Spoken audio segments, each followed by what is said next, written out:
આજે રાજ્ય સરકારની કેબિનેટ બેઠક મળી હતી। કેબિનેટ બેઠકની અંદર રાજ્ય સરકાર આવનારા સમયમાં રાજ્યમાં શું વિકાસના કામો કરવાની છે તેને લઈને પણ ચર્ચાઓ થઈ। આ સિવાય છેલ્લા કેટલાય સમયમાં રાજ્યએ શું મોટા નિર્ણય લીધા છે, શું મોટી ઉપલબ્ધિઓ હાંસલ કરી છે તેને લઈને પણ એ કેબિનેટ બેઠકની અંદર ચર્ચાઓ થઈ અને આવનારા સમયની અંદર એટલે કે આવનારી 1-2 મહિનાની અંદર રાજ્યમાં વિકાસના કામોને કેવી રીતે ગતિ આપવી, આ સિવાય લોકોના જે પ્રશ્નો છે પ્રશ્નોને વાચા આપવા માટે સરકાર કેવી રીતે કામગીરી કરશે, આ તમામ પ્રકારની બાબતોને લઈને આજે રાજ્ય સરકારની કેબિનેટ બેઠક મળી હતી અને કેબિનેટ બેઠક પૂર્ણ થતાં જ કેબિનેટમાં લેવાયેલા નિર્ણયો અંગે સરકારની પત્રકાર પરિષદ યોજવામાં આવી। રાજ્યના પ્રવક્તા મંત્રી અને કૃષિ મંત્રી જીતુ વાઘાણીએ પત્રકાર પરિષદ યોજી। પત્રકાર પરિષદની અંદર જીતુ વાઘાણીએ શું કહ્યું, આજે તેની આપણે વાત કરવી છે। રાજ્યની જ્યારે કેબિનેટ બેઠક મળતી હોય છે અને કેબિનેટ બેઠક પૂર્ણ થતી હોય છે ત્યારબાદ રાજ્યના પ્રવક્તા મંત્રી એટલે કે કૃષિ મંત્રી જે છે જીતુ વાઘાણી એ હર વખતે એ પત્રકાર પરિષદ યોજતા હોય છે અને એ કેબિનેટ બેઠકની અંદર શું નિર્ણયો લેવાયા, એ નિર્ણયોથી આવનાર સમયમાં ગુજરાત રાજ્યના લોકોને શું ફાયદા થવાના છે, આ તમામ પ્રકારની એ વાત હોય છે એ જીતુ વાઘાણી લોકો સમક્ષ મૂકતા હોય છે અને તેને લઈને જ ફરી એક જે આજરોજ રાજ્ય સરકારની કેબિનેટ બેઠક હતી અને કેબિનેટ બેઠક બાદ રાજ્યના પ્રવક્તા મંત્રી જીતુ વાઘાણીએ પત્રકાર પરિષદ યોજી અને પત્રકાર પરિષદમાં પહેલા આપણે સાંભળીએ કે સરકાર આવનારા સમયમાં શું નિર્ણય લેવાની છે, શું વિકાસના કામો કરવાની છે। આવો પહેલા જીતુ વાઘાણીને આપણે સાંભળીએ। બેઠક દરમિયાન દાવોસ ખાતે વર્લ્ડ ઇકોનોમી ફોરમ 2026માં માનનીય મુખ્યમંત્રી ભૂપેન્દ્રભાઈના નેતૃત્વની ગુજરાત સરકાર વતી નાયબ મુખ્યમંત્રી હર્ષભાઈના વડપણમાં એક મુસ્તરી પ્રતિનિધિ મંડળ એ ત્યાં ભાગ લેવા પહોંચ્યું હતું। સમગ્ર અહેવાલ માનનીય હર્ષભાઈએ આ બેઠક દરમિયાન મૂક્યો। જે પ્રકારે એક વિશ્વાસનું પ્રતીક સમગ્ર વિશ્વમાં મોદી સાહેબના નેતૃત્વમાં ભારત બન્યું, ભારતને જોવાનો નજરિયો માનનીય હર્ષભાઈ જે પ્રકારે વાત કરી એ પ્રકારે એના પેવેલિયનો એમાં જે પ્રકારે ધસારો હતો, બેઠકોની અંદર જે પ્રકારે ભારત માટેની લાગણી હતી, વડાપ્રધાનશ્રીનું દૂરંદેશીપણું ને ભારતને જે પ્રકારે વર્લ્ડમાં એક સ્ટેજ બનાવ્યું છે એની પ્રતીતિ એ આ દાવોસ ખાતે થઈ। એના માટે વડાપ્રધાનશ્રીને પણ વિશેષ અભિનંદન આપ્યા।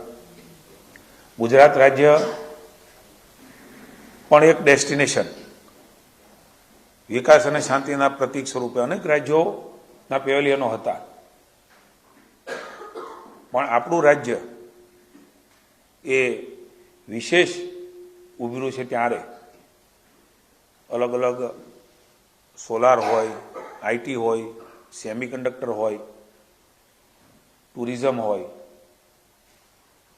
ઉદ્યોગ હોય કે ઉર્જા હોય, આ ક્ષેત્રે વધારે પડતું ગુજરાત પ્રત્યેની દ્રષ્ટિ એ વર્લ્ડ ઇકોનોમી ફોરમમાં જોવા મળી છે। અન્ય રાજ્યોની સરખામણીમાં ગુજરાત માટેનો ભરોસો અને વિશ્વાસ માનનીય મોદી સાહેબે શરૂ કરેલી યાત્રા આજે ભૂપેન્દ્રભાઈના નેતૃત્વમાં જે પ્રકારે ચાલી છે વિશ્વએ પણ સ્વીકારી એ પ્રકારની આખી વાત એમાં નાયબ મુખ્યમંત્રીશ્રીએ મૂકીને નાયબ મુખ્યમંત્રીશ્રીને એના વડપણને આ પ્રતિનિધિ મંડળને મંત્રીમંડળે અભિનંદન આપ્યા અને માનનીય મુખ્યમંત્રીશ્રીના માર્ગદર્શનથી જે પ્રકારે આપણું પ્રતિનિધિ મંડળ ત્યાં પ્રતિનિધિત્વ કર્યું એટલે મુખ્યમંત્રીશ્રીને પણ વિશેષ મંત્રીમંડળ દ્વારા રાજ્યમાં ભવિષ્યના રોકાણોની તકો માટે અભિનંદન આપવામાં આવ્યા છે।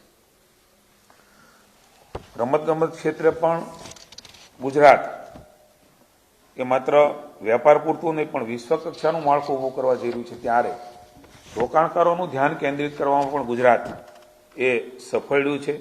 ગુજરાતના governance model ease of doing business પ્રત્યે પણ એક અતૂટ વિશ્વાસ આ દાવોસ વર્લ્ડ ફોરમ ઇકોનોમી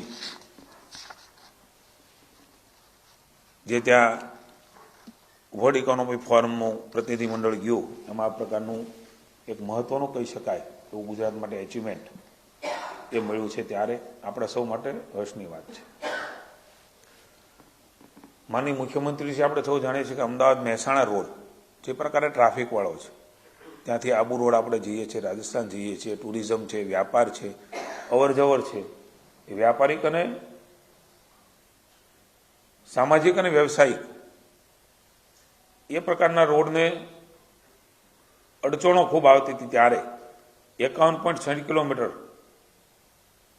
અડાલજથી પાલા વાસણા સર્કલ મહેસાણા 2630 કરોડ રૂપિયાના ખર્ચે 8 માર્ગી બનાવવા માટેની માનનીય મુખ્યમંત્રીશ્રીએ મંજૂરી આપી છે. એમની પણ વિશદ ચર્ચાઓ થઈ કે એમના કારણે ટ્રાફિકનું ભારણ એ પણ ઘટશે. 4 માર્ગી રસ્તાને 8 માર્ગી બનાવવાના કારણે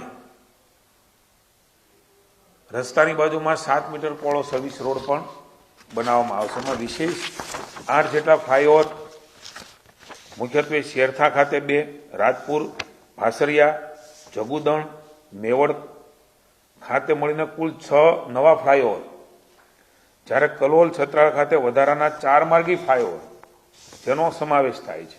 આ ઉપરાંત 8 સ્થળો ઉપર અંડરપાસ. આપ સમજી શકો છો કે ટ્રાફિકની સમસ્યાઓનું નિવારણ કરવા માટે માનનીય મુખ્યમંત્રી ભૂપેન્દ્રભાઈએ માર્ગ અને મકાન વિભાગને જે પ્રકારે પ્લાનિંગ કર્યું છે એ પ્રકારે શેરથા પાસે 2, ઇપો કલોલ પાસે 1, કલોલ શહેર ખાતે 2, છત્રાલ પાસે 1 અને નંદાસણ અને ગણેશપુરા ખાતે 1 અંડરપાસ, એમ કુલ મળીને 8 અંડરપાસ બનશે. આરઓબી હયાત કલોલ જે છે, આરઓબીની બાજુમાં નવો વધારાનો 4 માર્ગી આરઓબી એ પણ ત્યાં બનવા જઈ રહ્યો છે. સંપૂર્ણ કામગીરી ખૂબ ઝડપથી પૂરી થઈ છે ને એમના કારણે ઉત્તર ગુજરાત મહેસાણા જિલ્લાની જે માંગ છે એ પણ સંતોષાય છે અને ઝડપથી સેફટીની રીતે ત્યાં આવન જવન થઈ શકશે, જેનાથી વિકાસની પણ શક્યતાઓ આ તમામ વિસ્તારમાં વધારે તકો પ્રાપ્ત થશે. પ્રધાનમંત્રી ગ્રામ સડક યોજના વિશે પણ ચર્ચાઓ થઈ. માનનીય મુખ્યમંત્રીશ્રીએ ચર્ચાઓ દરમિયાન ચીફ સેક્રેટરીએ જે પ્રકારે રજૂઆત કરીને એમાં એમણે માર્ગદર્શન આપ્યું છે એ પ્રકારે જે આપણી 2011ની વસ્તી ગણતરી છે એમાં 500થી વધુ વસ્તીના નોર્મલ એરિયા, 250થી વધુ વસ્તી ધરાવતા ટ્રાઇબલ એરિયા જે પરાવો છે, આપણે સૌ જાણીએ છીએ કે ગામની અંદર નાના મોટા પરાવો છે ને એમને આવન જવન માટે ખૂબ મુશ્કેલીઓ પડતી હોય છે.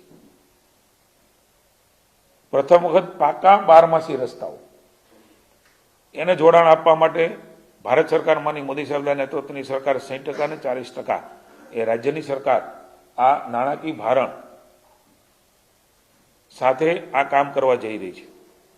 પર્વતીય વિસ્તારોમાં પણ 1.50 કિલોમીટરની લંબાઈ સુધીમાં 500 મીટરની ત્રિજ્યામાં આવતા પરા વિસ્તારની ગાઈડલાઈન મુજબ વસ્તીના આધારે જોડાણ આનાથી આપી શકવાની છે. એ પ્રકારનો નિર્ણય એ રાજ્યની સરકારે લીધો છે. પ્રવક્તા મંત્રી જીતુ વાઘાણીએ કહ્યું કે થોડા દિવસો પહેલા એ રાજ્યના નાયબ મુખ્યમંત્રી હર્ષ સંઘવી એ દાવોસ ખાતે ગયા હતા, એટલે કે વર્લ્ડ ઇકોનોમિક ફોરમની જે બેઠક હતી એ બેઠકને લઈને શું ચર્ચાઓ થઈ, એ બેઠકમાં શું ગુજરાતને આવનારા સમયમાં ફાયદો થવાનો છે, શું વાટાઘાટો થયો છે, આ તમામ પ્રકારની જે અહેવાલ હતો એ અહેવાલ હર્ષ સંઘવીએ કેબિનેટ બેઠકની અંદર આપ્યો હતો. આ સિવાય રમતગમત ક્ષેત્રે ગુજરાતમાં વિશ્વ કક્ષાનું એક માળખું બનાવવામાં આવશે, કારણ કે આવનાર સમયની અંદર કોમનવેલ્થ ગેમ્સ આવી રહી છે. એ કોમનવેલ્થ ગેમ્સને ધ્યાનમાં રાખીને આવનારા વર્ષમાં રમતગમત ક્ષેત્રે ગુજરાતમાં એક ખૂબ મોટું સ્ટ્રક્ચર ઊભું કરવામાં આવશે. તો બીજો મહત્વનો નિર્ણય સરકારે અમદાવાદ મહેસાણા રોડ જે પહોળો કરવાનો નિર્ણય કર્યો છે, એટલે કે મધ્ય ગુજરાતને ઉત્તર ગુજરાતથી જોડતો એક મહત્વનો જે રસ્તો છે પહોળો કરવાનો નિર્ણય કેબિનેટ બેઠકની અંદર લેવામાં આવ્યો છે. 4 માર્ગીય જે અમદાવાદથી મહેસાણાનો રોડ છે ને હવે 8 લેન માર્ગીય કરવામાં આવશે.